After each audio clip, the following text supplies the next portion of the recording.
Emperor Hadrian is a legendary builder. He built walls around his empire to keep the barbarians out and built cities within that empire, including the famous city of Hadrian's Villa, where he liked to retire. He built all kinds of buildings and monuments throughout his empire, but his greatest building project was hiding something dark and scandalous. Because while the rumor goes, he was having an affair with a very young man, and when that man died suddenly, Hadrian did something shocking to cover up the scandal. So who was this young man and how did Hadrian immortalize him? Well, let's take a look at the life of Emperor Hadrian and his possibly homosexual relationship with Antinous. Hadrian wasn't exactly a legend for his great deeds as an emperor, but more for his great building projects. During his reign, he traveled extensively throughout his vast empire, and whenever he found a particularly nice piece of land, he would usually build some kind of monument or city there. And he also liked to have plenty of lovers during his lifetime, both male and female. And when he met Antinous, he fell madly in love with the kid. But it wasn't anything Hadrian hadn't experienced before, just a brief fling that would soon be over.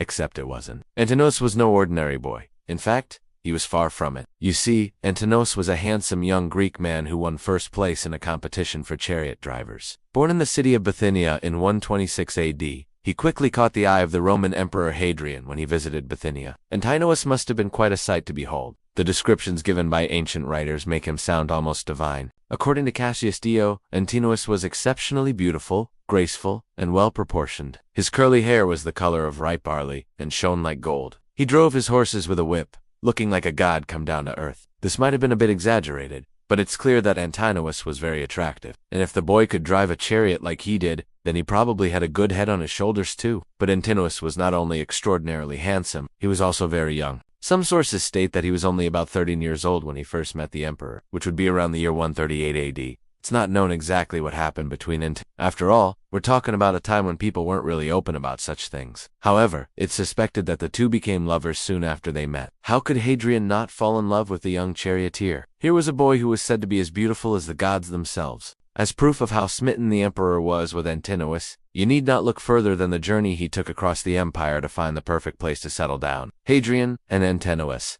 set off on their travels to find a site fit for a young god to reside in. And wouldn't you know it, Hadrian stumbled upon the perfect spot near the Egyptian city of Antinous. Hadrian chose to establish a new city here and named it after his beloved. Naturally, he wanted the finest architects in the empire to design the city, and he outfitted it with every conceivable luxury. And Hadrian's love for Antinous was no secret. He paraded his young lover around the empire like a prized possession, dressed him in luxurious clothing and jewelry, and lavished gifts upon him. At times, Hadrian even dressed Antinous in flowing robes and a laurel crown, turning him into a living statue. The emperor was so infatuated with his lover that he even held chariot races in his honor, and Antinous didn't disappoint. He proved to be a gifted driver, winning praise and admiration from spectators. There are other instances that point towards a relationship between Antinous and Hadrian. For example, the two men were spotted at the Olympic Games in Egypt, cheering together for a group of athletes. They were seen in taverns and brothels, and they attended banquets together. It seemed that Hadrian couldn't get enough of his young lover, and Antinous, for his part, seemed happy to be by the emperor's side. All across the empire, statues were erected in Antinous' likeness. He became famous,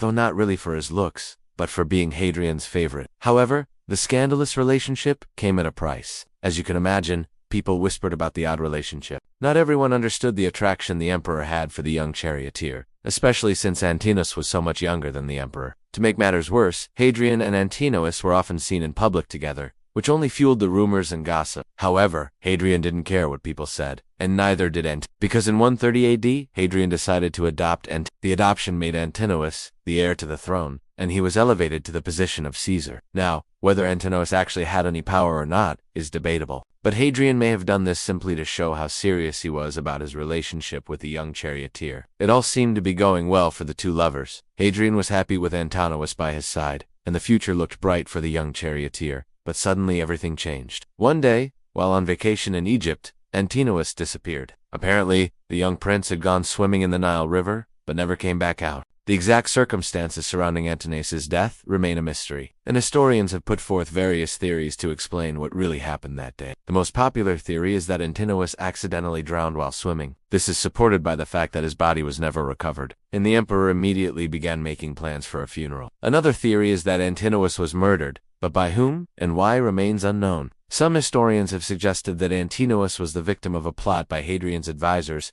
who disapproved of his relationship with a young charioteer. Others have speculated that Antinous was killed by jealous lovers, or even by members of his own family who wanted to protect his reputation. Whatever the truth may be, one thing is certain. Hadrian was devastated by the loss of his lover. The emperor was inconsolable, and he refused to believe that Antinous was truly dead. In fact, he continued to hold feasts in his honor, as if expecting him to return. Hadrian's grief was so intense that he even consulted with soothsayers and diviners, hoping to find a way to bring Antinous back to life. But of course, they couldn't help him. In the end, Hadrian decided to turn Antinous into a god. You see, Hadrian had already begun to deify Antinous during his lifetime, erecting statues and temples in his name and declaring him a god of beauty and youth. But now he went all in. Hadrian commissioned a massive temple to be built in Antinous' honor, and he appointed 4 priestesses to oversee its construction. He also issued a decree making Antinous a god in all the cities of his empire. The Romans were shocked by this. Never before had an emperor openly glorified his male lover, let alone turned him into a god. And to make matters worse, Hadrian continued to parade images of Antinous around the empire,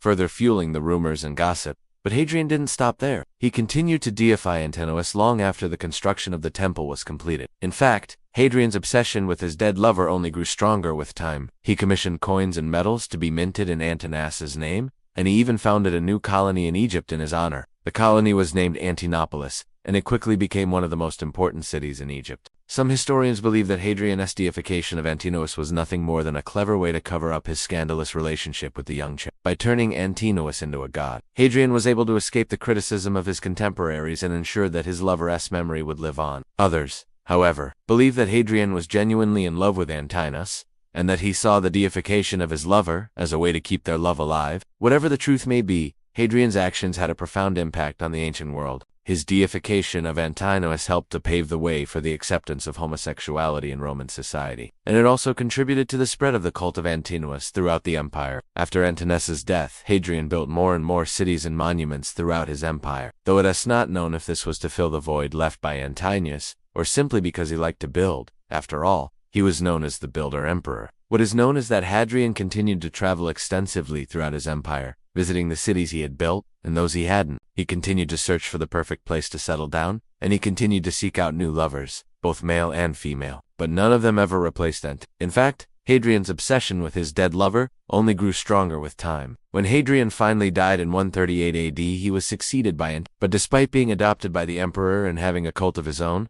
little is known about the young prince's life or death. What is known is that Hadrian's legacy lived on through the many cities and monuments he built, and the many lovers he had. Though Hadrian was by no means a great military leader or statesman, he was a gifted builder and a true romantic. His love for Antinous was legendary, and the story of their relationship continues to fascinate people today. Now you need to watch What Really Killed Alexander the Great, or have a look at horrible ways Roman emperors died.